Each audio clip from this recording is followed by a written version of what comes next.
इनसे पूछ ले उमर चीमा साहब से। उमर साहब ये जो पॉलिटिकल इंजीनियरिंग वाला प्रोसेस है, उमर चीमा साहब ये सिलसिला कहीं रुकना चाहिए। आप लोगों को कम से कम वो काम करना चाहिए जिसके ऊपर आप चैलेंज करते थे नून लीग और पीपल्स पार्टी को, कम से कम उसको दोहराना नहीं चाहिए। वो नहीं दोहराया जा रहा। आज कोई बूरबन या कोई ऐसी कोई छांगा मांगा की सियासत तो नहीं हो रही, बनी गाला की हो रही है, नहीं हो रहा ऐसा कुछ भी। देखें बात सुनें, अब बज़ाहिर तो ये दोनों भी माशाल्लाह पढ़े लिखे लोग हैं, लेकिन मुझे एक बात बताएं, जब एक लीडर, एक पॉलिटिकल लीडर के बारे में सुप्रीम कोर्ट के आला तरीन जो अदलिया है पाकिस्तान की, उसके जज ये लिख देते हैं कि ये सिसिलियन माफिया, ये करप्शन का गॉड फादर है। दूसरा जो लीडरशिप है उसके जो अकाउंट्स निकल आते हैं, जिस तरह से ओमनी का निकलता है, इसी तरीके से वो जो 26 मिलियन टीटी के ज़रिए आता है और उसका कोई जवाब नहीं मिलता। तो डेफिनेटली जो बाज़ अमीर बाशऊर लोग हैं जो अपनी लूट मार के लिए, कब्ज़ा करने के लिए या करप्शन करने के लिए सियासत नहीं कर रहे, जो बाकी वज़ादार लोग हैं, डेफिनेटली वो परेशान, उनको डेफिनेटली उनके लिए ऑप्शन हैं ओपन। उनको इनके कोई ज़ाती कोई पार्टी में तो ऐसा कोई नहीं है जो कब्ज़ा माफिया से बिलोंग करता हो। किससे? कब्ज़ा माफिया से जो बिलोंग करता हो। आपकी जमात में तो ऐसा कोई नहीं है।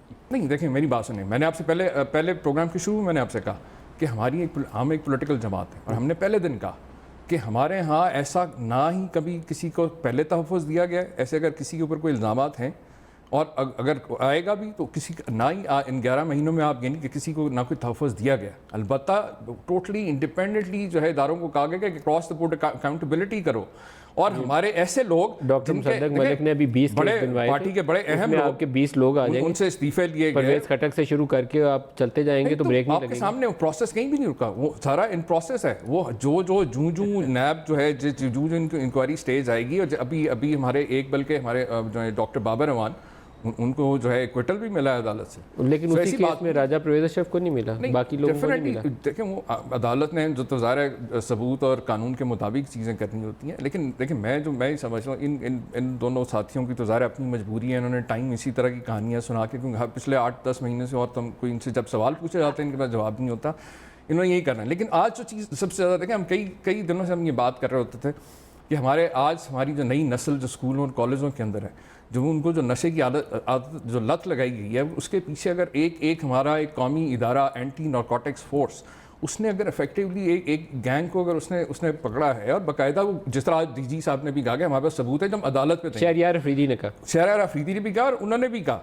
डीजी साहब ने भी कहा कि हम सबूत जो हैं वो अदालत में बाकायदा तौर पे वो जो सबूत हैं वो भी दे रहे हैं, और बाकी चीज़ें भी हैं। एएनएफ वालों की स्टेटमेंट हम दोबारा प्ले कर सकते हैं जी प्रोग्राम में, डीजी साहब के एग्जैक्ट अल्फाज के साथ। कोशिश करें जरा उसको क्यों पे रखें, अभी दोबारा प्ले करते हैं। शहरयार की भी रखें और उनकी भी रखें, पता चले किसने क्या बोला। ये कि उन दोनों की जो प्रेस कॉन्फ्रेंस जो मिनिस्टर ने और डीजी ने की, उसमें मकसद ये था कहने का कि ये जो शकूक व शुबहात जो बातें की जा रही थी, इंतकामी कार्रवाई तो लोगों ने की। अगर आपको याद हो, पनामा के जब हम केस कर रहे थे नवाज शरीफ के खिलाफ, तो इमरान खान साहब के खिलाफ 33 FIR जो मुख्तलिफ केसेस काटे गए, इलेक्शन कमीशन के अंदर 6-7 केस खोल दिए गए। पॉलिटिकल इंजीनियरिंग ये होती है मुखालफों के खिलाफ। 11 महीने से आपके सामने, और प्राइम मिनिस्टर ने तो पहले दिन कह दिया था कि इवन अगर किसी ने मेरे ज़ात के साथ भी अगर किसी को ज्यादती की है तो मैंने उसको भी माफ़ किया। तो उमर चीमा साहब, एक मैं बात कहूँ, बगैर किसी बिल्कुल एक आपको कौमी मुफाद में एक बात आपको कहूँ, PMLN के अगर मोटू गैंग ने कोई गलत काम किया था तो आज वो कहाँ पर है? उनमें से कोई आपको नज़र आता है पॉलिटिक्स के अंदर, पार्लियामेंट के अंदर? आपके लिए सबक होना चाहिए कि वो मिस्टेक्स आपने नहीं दोहरानी।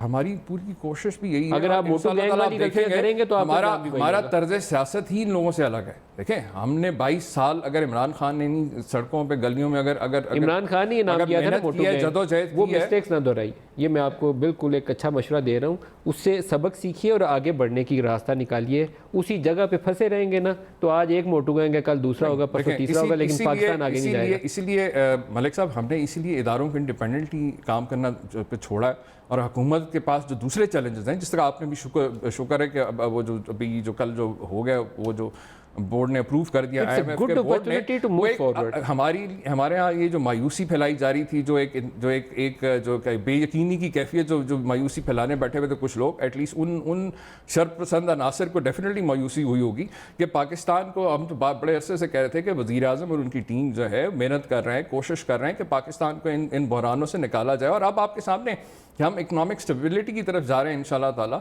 और आने वाले दिनों में आप देखेंगे कि जिस अंदाज से जो स्पेशली जो सोशल सिक्योरिटी के प्रोजेक्ट्स जो गवर्नमेंट ने लॉन्च करी है, एहसास प्रोग्राम है, हाउसिंग का प्रोजेक्ट है, दूसरा सेहत इंसाफ का जो है, उससे एक आम बंदे को और गरीब मतवसत तबके को जो है वो रिलीफ मिलेगा इंशाल्लाह।